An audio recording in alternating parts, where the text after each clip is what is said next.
My convocation speech, I was a little nervous. Have not shied away from talking about my insecurities. I'm not shied away from talking about my vulnerabilities, but that's a very, very hard thing. And so what grounds me is usually just taking a breath. Can I be honest and vulnerable about my story? Can I be Christopher Everett, unfiltered? Different things for us to think about. My name is Christopher Everett. I am a public policy major from Clayton, North Carolina. I'm a product of all public schools, fun fact, and I'm on the pre-law track. I ran for this position because in many times I felt unseen, unheard, and undervalued. I just want to make sure that I could be a bridge for a lot of folks on campus and bring some visibility to the space. My name's Christopher Everett. I'm student body president. There's a lot that goes into being an SVP. I mean, truth be told, I didn't even know how much really went into it when I first ran.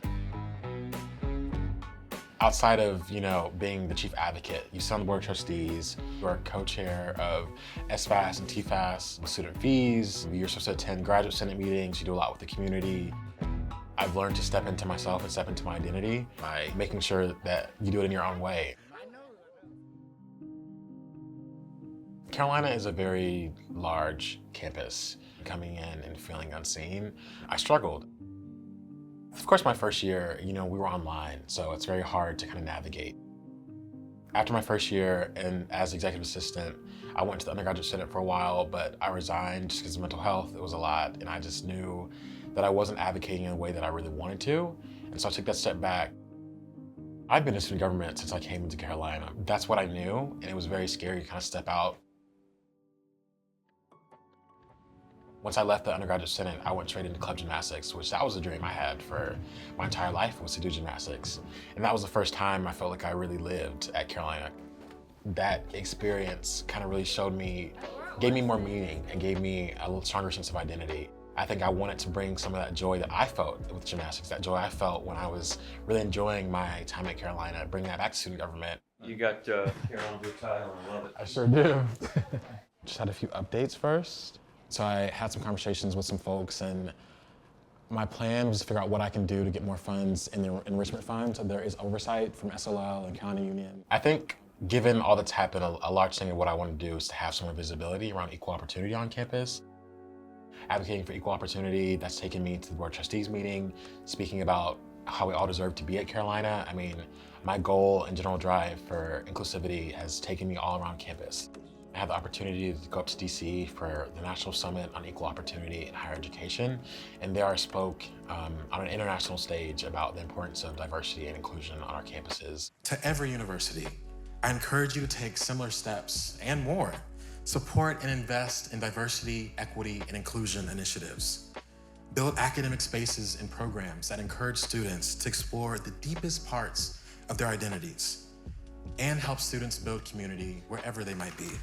After I gave my speech in DC, having the White House official come down and say, "I'm so proud of you," and shake my hand was just, and immediately give me a business card. I mean, that's just a moment that I will never forget in my entire life. And so if I can leave this role and have folks really feel as though they mean something on campus, that they're valued, they're loved, they're cared about, then I consider myself the most successful president ever. Oh, that was a little darker. Yeah. I And didn't know which that one was is more Carolina blue. This is the one you want. This is it. Also, I have my pens in there Okay, somewhere. look at me though.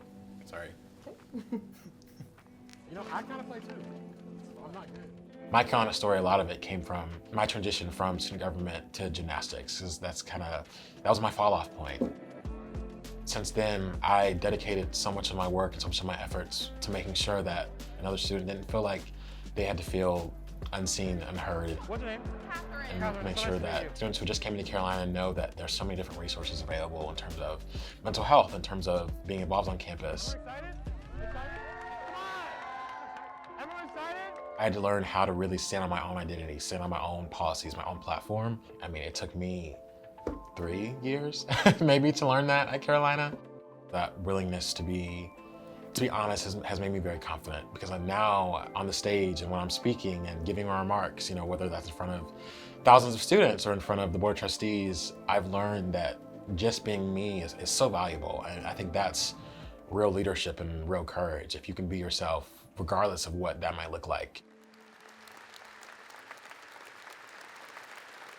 I remember when I was in your shoes not too long ago. It was a little different then, but I remember August 2020 so clearly. During my freshman year, I would have loved this kind of intro to campus outside the confines of a KN95 mask, but nonetheless, here we are.